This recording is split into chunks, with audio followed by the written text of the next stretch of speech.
Seagate has fallen, joining Sajiri and Bela Ged in annihilation in the wake of the Eldrazi. As the city teetered on the brink of destruction, the planeswalker Gideon Juro went to find help. A thinker who could help the fleeing scholars of Seagate solve the puzzle of ley lines. They could tilt the odds back in Zendikar's favor. He went to Ravnica and convinced Jace Beleren to return to Zendikar with him. For Jace, though, extricating himself from the responsibilities of the Guild Pact took some time. Time that the refugees at the Seagate did not have. They stepped into carnage. Gideon's gut wrenched at the enormity of the slaughter as it pressed itself upon his mind. Voric's purple banner flapped in the wind that wheezed down the ravine and stirred chalky dust and black ash into the whirling eddies across the blasted ground. Smoke still rose from glowing embers here and there, where campfires had spread into chaos to engulf whatever other shelters the defenders had. The Eldrazi corruption covered the ground, an intricate meshwork of thin white filaments. And bodies. Bodies were everywhere. Some looked like the casualties of any other war. Blood soaking their chests and streaking their faces, limbs torn free, gore spilling from gaping gut wounds. But more, so many more, had partially crumbled away, leaving heaps of dust where heads or legs or arms had been. The smell of blood and entrails mixed with the carrion odor of the Eldrazi and turned Gideon's stomach. During the final assault on Seagate, Commander Voric had established a camp here, a refuge for the people fleeing the advancing Eldrazi. Last Gideon knew, it had been safe, or as safe as any place on Zendikar. It was sheltered in a narrow ravine that's mouth was almost blocked by a huge fallen Hedron. If nothing else, the Hedron served to choke off the approach to the camp, but Voric had seemed to put some stock in the Hedron's magical ability to ward off the Eldrazi as well. But Voric's camp was clearly no longer a safe refuge. Gideon's mission had taken longer than he had intended. Jace had had work to attend to on Ravnica, and Gideon had needed the attention of a healer. Then they had gone to Regatha in a fruitless effort to recruit Chandra Nalaar. And while they had delayed, the Eldrazi had apparently overwhelmed Voric and his defenders. Gideon! He spun on a reflex and saw Jace crouching defensively as a pack of Eldrazi spawn filled around the wreckage of a nearby wall, squelching and skittering as they moved. Gideon leaped between the Eldrazi and Jace. His swirl swept around him, hurling the Eldrazi away, crashing them into each other and shattering the featureless, bony plates that passed for their heads. Then the camp lay silent again. Gideon snatched up a short, round-bladed sword that was half buried in a pile of white dust. "Take this," he said, offering the hilt to Jace. For a moment, Jace looked as if Gideon were handing him a snake. Then he took the blade and gave it a few swings through the air. "Not exactly my specialty," he said. "Do what you can," Gideon told him. "So, where's the scholar you want me to talk to?" Gideon looked down at the much smaller man. "Is that all you can think of? Here? Now?" Jay shrugged, but something in his eyes told Gideon that the Mind Mage was just covering his own dismay. Gideon turned away. "We need to move," he said. He looked around to get the lay of the land. "Up the ravine. If anyone survived this, that's where they'll be." Even as he said them, he felt the weight of his words. What if no one had survived? If he had been here, this camp would not have fallen. "Are you sure about this?" "Trust me," Gideon said. To his credit, Jace nodded and drew closer, ready to follow where Gideon led. The ravine narrowed and rose sharply behind the camp. Scattered clumps of small Eldrazi ranged around the gully, leaving a spreading pattern of chalky meshwork behind them. Gideon suspected they were feeding, though He couldn't imagine what the sustenance they could derive from this bare rock. His first inclination was to destroy all the Eldrazi he could see, but he had Jace to think about, and there was no time to lose in looking for any survivors from Vork's camp. So he picked a path along the rocky ground that kept him away from the Eldrazi. Only the occasional Eldrazi veered from the bulk of its foes to come at them. Gideon quickly dispatched those stragglers, and before long he crested a rocky ridge and his heart lifted. A wall blocked the ravine ahead, a rickety wooden barrier that looked like it had been torn from a shed and wedged into a choke point. Spears bristled over the top testified that some Zendikari, at least, had survived the slaughter at the Refuge. But between Gideon and those survivors, hundreds of Eldrazi crowded in front of the wall, reaching long tentacles and sharp claws over the top. The spears jabbed frantically at any Eldrazi that came within reach, but it was clear that the survivors were vastly outnumbered and vastly outmatched. Gideon bellowed, "Zendikar!" and charged. His soror walled around him, clearing a path through the massed Eldrazi as he rushed for the ramshackled wall. A lone voice from behind the barricade echoed his cry, followed by a ragged chorus as spears jabbed out with renewed vigor. "Gideon!" somebody shouted. His first thought was to shoot a glance over his shoulder. He had all but forgotten Jace in his eagerness to reach the survivors. But Jace was right behind him. The shout had come from behind the wall, and again it was picked up by a group, even louder than the first. He reached the wall and ripped his sorrel back and forth as the Eldrazi continued to press the assault. "Now what?" Jace said. Gideon's sorrel swept up in a wide arc to clear them some space. Then he laced his fingers together and nodded to Jace. "Up you go." Really? Jace had missed his chance, however. The Eldrazi crowded close again. A surge of them from his left drew attention for a second too long. When he whirled to his right, he saw a wriggling spawn lunging at Jace. Gideon was too slow. Jace threw his arms up to cover his face, and some unseen force pushed the creature back an instant before it could skewer him with a sharp appendage. It wasn't a powerful blow, but it was enough that Gideon had time to get his sorrel around the Eldrazi's neck. Then Jace staggered and yelped as a sickly blue tentacle coiled around his leg. Gideon lifted the first Eldrazi into the air and smashed it down on the tentacled one. "You alright?" he asked Jace. Jace nodded and his eyes flickered with a blue light as another Eldrazi spawn scuttled away from him. Knocked back out must have been another telekinetic blow. Gideon swept his sorrel back and forth to clear a path. Eldrazi bodies were piling up, slowing the advance of the rest of the swarm. He laced his fingers again, and this time Jace promptly put a foot in place. Gideon heaved him up, and a hand from the other side of the wall helped him over. His back to the wall, Gideon faced the remaining mob. Squirming spawn and faceless drones, bestial extensions of their titan sire alien will, of Ulamog's unending hunger. These creatures didn't know who stood before them. They didn't care that he was Gideon Jura, the savior of Fort Kep, the great hunter of Ondu, the champion of Kabira. To them he was just another piece of flesh, a thing with life to be drained away. But the people behind the barrier knew better. He was hope to them, their one chance to survive this dire threat, their salvation and their deliverance. That was what he'd been to countless soldiers across Zendikar, and now he had to do that again. "I just hope I'm not too late," he said to himself. He stood his ground and fought, sweeping his sorrel back and forth, his mind preoccupied with talking to the survivors and getting Jace safely to Jory Inn. "Gideon!" came another chorus from behind the wall. It was time. A larger spawn with a heavy bone plate on its head came rushing towards him. He crouched, waited for the perfect moment, and jumped. One foot came down hard on the Eldrazi's head. Then he leapt up, flipped backwards, and vaulted over the wall. His feet kicked up clouds of dust as he landed and laid eyes on the survivors of Vork's camp. 8 haggard soldiers sat with their backs against the wall, evidently enjoying the moment of respite that Gideon had brought them. The skittering and clawing at the wall told them that respite was over. They pulled themselves to their feet again, leaning on their spears for support. Gideon's sorrel knocked an Eldrazi off the top of the wall. "Tell me you're not the only survivors," he said.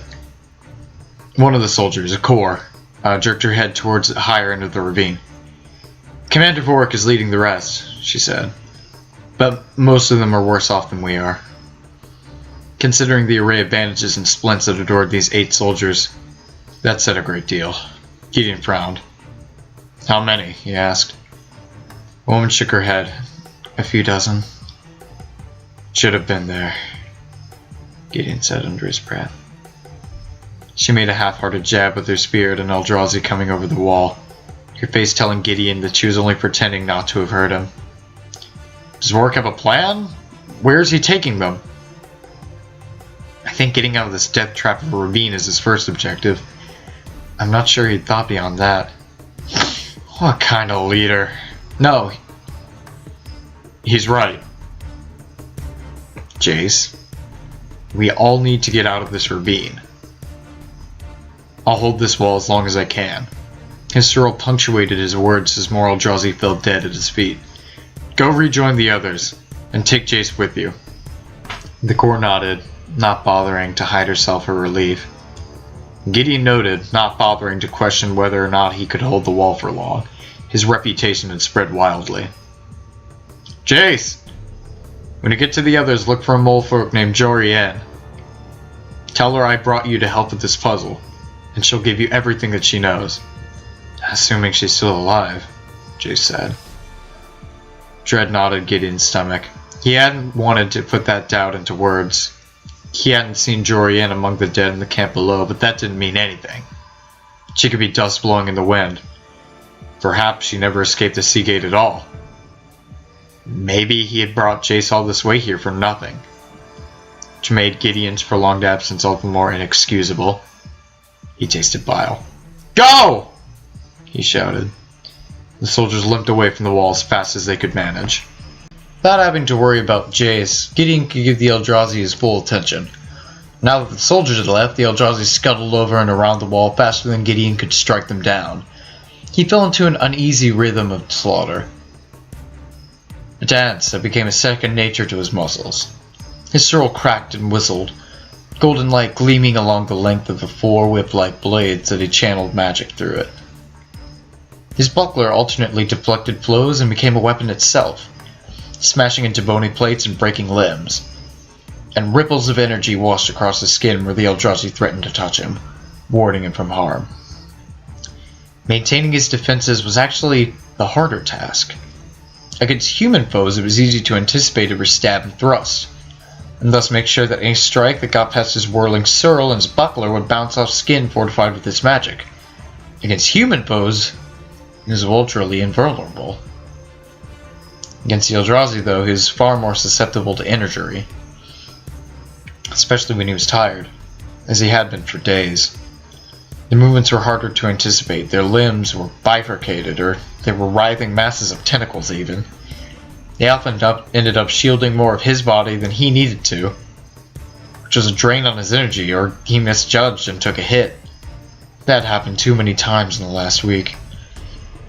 As much as he hated to admit it, if Jace had not dragged him out to see the healer in Ravnica the night before, he might not have been much help in this camp's defense anyway. He might have been dead. He glanced over at soldier at the Eldrazi corpses piled up around him. Jace and the Zendikari were out of sight, and in front of them it seemed like the Eldrazi advance was beginning to slow. Which might just mean they had found an easier route to the tasty morsels of Zendikari flesh that were behind him. He started backing his way up the ravine, his sword gripping and slicing at the Eldrazi that followed him. Occasionally, too, he struck high on the side of the ravine, sending a shower of gravel or larger chunks of rock down to the Eldrazi. Then a huge Eldrazi stirred up behind him. Not Ulamog, but something very like the enormous Titan. It had no legs, just a writhing mass of tentacles, and it pulled itself along the broken ground with its arms, making the ground quiver each time it took a huge clawed hand and struck it into the ground. Bony plates ran up the back of its arms and covered its shoulders, so its head was just one more plate among many. A tangle of tentacles reached skyward from just behind its head. One great claw hit the ground, squashing a slithering spawn in an eruption of purple slime. Neither it nor the surrounding spawn paid any heed. Gideon planted his feet and took a deep breath, steeling himself. How do you win a war, he wondered. when the enemy has no fear of death and nothing to lose. They never tired. They apparently fed on everything. So what would ever stop their advance? How many had he killed here in this ravine just today? And they still kept coming.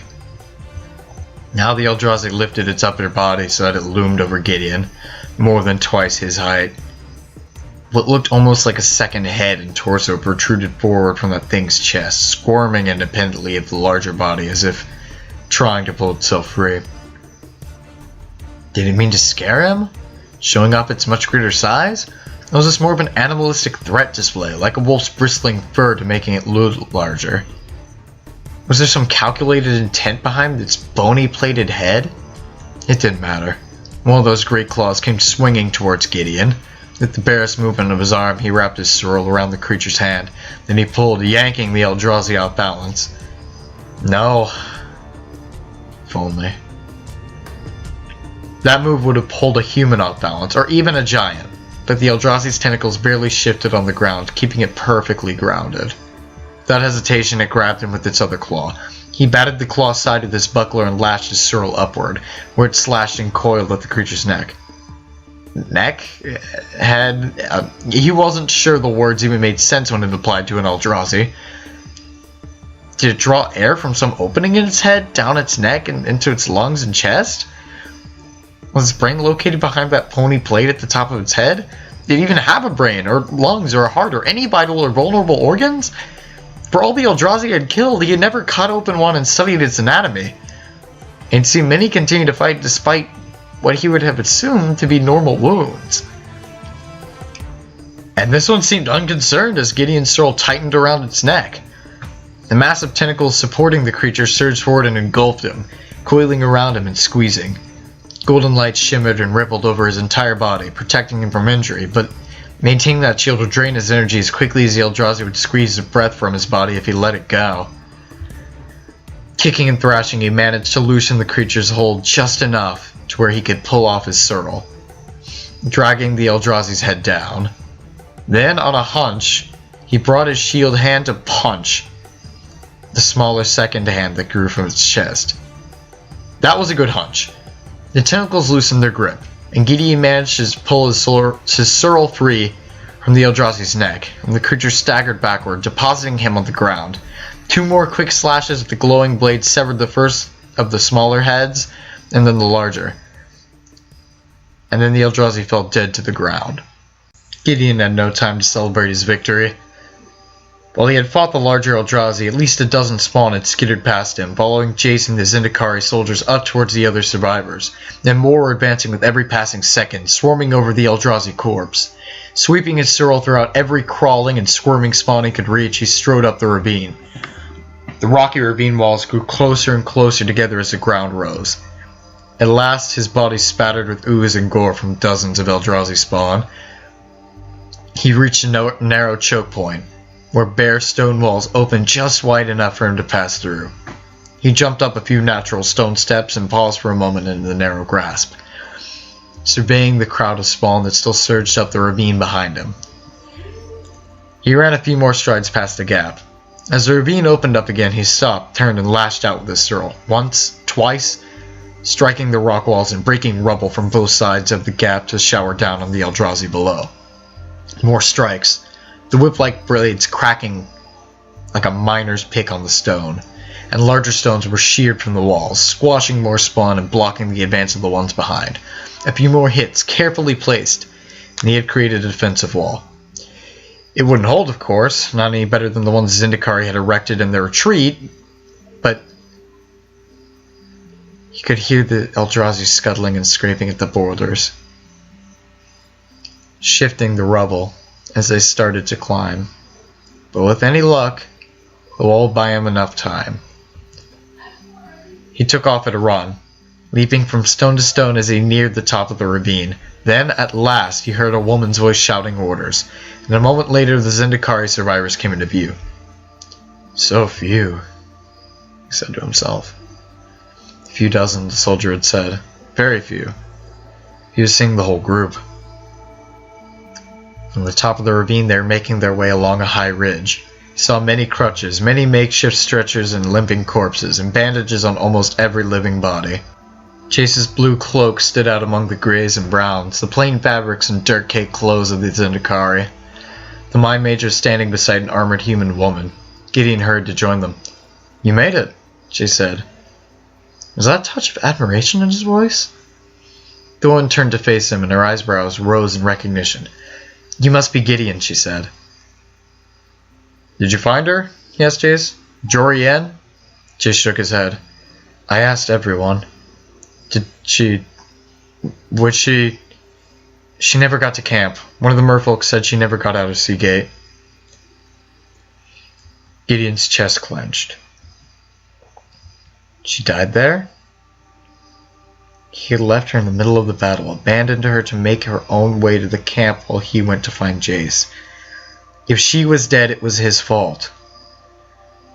"Probably," Jace said, "but perhaps not. The man I talked to said that a small group got trapped, cut off from the evacuation. He thinks Jorian was among them, and they may have found shelter. So, they could still be alive. They could still be in Seagate." His shoulders sagged at the thought of what he had to do next. The woman cleared her throat. "I'm Tasri," she said. She was a brown-skinned woman in elaborate plated armor, adorned with small wings at her shoulders and a glowing metal ring like an angel's halo, but around her neck. A heavy, flanged mace hung about her belt. "Sorry," Gideon said, extending his hand, the blades of his sword trailing on the ground. She took his hand gingerly, eyeing his weapon. "Glad you're here." "Where's Commander Vorik?" Gideon asked. "Right here," came a hoarse voice from behind Tasri. Tasri turned, and Gideon saw Vorik. He was a strongly built man with deep brown skin and curly grayed hair cropped short. His shirtless chest was wrapped up in bandages, and some blood had seeped through him at his left side. He leaned on a staff as he shuffled towards them. "Hello, Gideon," he said, his voice now in a harsh whisper. "Sir," he said, keeping the concern out of his tone. Vorik was a proud man, and Gideon knew better than to patronize him. "We don't have much time. I slowed the Eldrazi advance, but I couldn't stop it." "Gideon Jura, savior of Fort Kef," Vorik said, a touch of wonder in his voice. "Perhaps now we'll call you the defender of Vorik Scully." Gideon looked at the ground. "I should have been here earlier." "Yes," Vorik said flatly. "We could have used you." "What's your plan, sir?" Vorik heaved a deep sigh. "What can we do but keep running? About 3 miles down this ridge there's another fallen Hedron in front of the large overhang. That'll make a good camp as any." Gideon frowned. "A protected entrance is good, but no way out? If we can't hold them back from in there, then we're doomed anyway. There's no way we can outrun them, even if the great defender of Vorik Scully stays around all the time." Gideon looked around the ridge, rubbing his chin. They stood at the crest of the bulwark. The great ring of mountains that encircled Tazim. Through the ring was lower there, close to Seagate, than it was on the other side of the island. To his right, the land sloped gradually down into the Halamar, the great inner sea, fed by Tazim's many rivers and held in place by an enormous dam that was in the city of Seagate. The left has a much sharper slope down to the ocean. The curve of the land and the tangled trees of the vast wood shielded Seagate from view. Hedrons hung motionless in the air nearby, fallen only halfway from the floating Hedron field high above Tazim to the land below. Gideon let his gaze drift upon the Hedron field. Ropes dangled from several of the lower Hedrons and connected some of the other ones that hovered into the sky. "I have an idea," he said. Vorik fronted him. "You know a better place?" "I think I do. Look." He pointed at the nearest Hedron. "It's practically a staircase waiting for us." "Have you gone mad?" Tasri said. You have 24 people here who can barely walk, and you expect them to climb ropes and perch on hedrons? Yes. For many of them it will be easier than walking, and with enough hooks and ropes we can help the others up. He turned back to Vorik. Sir, with the sheer number of Eldrazi on the ground here, I believe there's no other place that can offer a similar level of protection.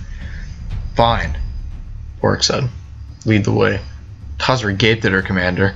Sir? Gideon is right, Tazri, Vorik said. Help him get the people ready. Together, Gideon and Tazri worked together quickly, despite their reservations. First, they talked to the core among the survivors, drawing on their skill with ropes. While some core worked to build harnesses and slings that could carry the wounded up the heights, others scouted the path and fixed ropes in place to ease the ascent. Then they distributed what meager supplies the survivors had managed to take with them from Seagate and the destroyed Refuge, giving heavier burdens to those who were strong enough to carry them. In just a few hours, they were ready to begin the climb. The core scouts led the way, with Gideon right behind them. He used his Cyril much in the way he used their ropes. Though its whip-like blades weren't as long, he still lacked their slender grace, but made up for it with strength and speed. Jace, though, was not a skilled climber nor an athlete of any sort. He trailed behind Gideon, offering a meager assistance to the core who were carrying those too injured to move themselves. Most of the hedrons, tilted askew in the air, offered a relatively smooth and level surface to move along. It was easiest to crawl, which was the reason Gideon had said it might be easier than walking for some of the wounded. Crossing on the ropes between the hedrons was more challenging, as an act of both balance and courage. But these were hardy folk, accustomed to life on Zendikar with all of its dangers. They made the ascent with no complaints, no missteps, and no further injuries. A huge hedron near the bottom edge of Emeria proper offered a large, flat surface to establish a new camp, at least for the short time. It offered a spectacular view of Tazim, with all the rushing rivers, tangled woods, and clear lakes. Halimar glittered in the evening sunlight, and the Seagate... Gideon stood long and hard at the Seagate. Even at this distance he could see the Eldrazi corruption spreading across the city. Buildings had crumbled to dust or turned into an elaborate chalky meshwork. The great dam, which held the waters of the Helmar, showed no signs of corruption yet, but how long would that continue to hold? How long would its lighthouse stand? So, now what? Jace asked, startling him out of his musings. Jorian could still be there, he said, nodding towards the city. I have to go find her. If he couldn't find her, then it was all for nothing. He had abandoned Seagate to go find Jace so Jace could help Jory to solve a magical puzzle. Spending that time with Jace had meant that he wasn't at Vorik's camp when the Eldrazi came, and all those people had died. If he couldn't find her, they had all died for nothing. Unlikely, Jace said gently. Given what we know, she's probably dead. We should find another approach. You should, Gideon said. We don't have Jory's notes, but maybe you can figure out what she was talking about. She said ley lines and hedrons and, plenty of hedrons around. See what you can learn. And I'll find Jorian and bring her back here. It's a fool's errand, Jace said, as Gideon had known he would. It doesn't matter. I have to find her. If I don't, then what was this all for? Why did I bring you here at all, when I could have just been here defending the camp from the beginning? If you and Jorian don't solve this puzzle of hers, then it was all for nothing. It's all for nothing if you die trying to find her in a city teeming with Eldrazi. Jace. Gideon put a hand on the Mind-Maid's shoulder. Look at what we've done today. Greater deeds lie ahead for both of us. Trust me. Jace squirmed out from under his hand, stepped back out of reach, and met his gaze. He opened his mouth to speak, then paused. Trust me, Gideon said again. I do, Jace said with a touch of wonder in his voice. I still think it's foolish, but I do. Thank you. I'll be back as soon as I can. I believe you will, Jace said. Good luck. You too. He turned away and walked along the edge of the hedron face. making a wide circle around the camp until he reached the rope leading downward. Luck, still, the power of his magic, lessons of his training. Gideon would need them all, surely. I have to do this, he told himself, gripping the rope. They can't have died for nothing.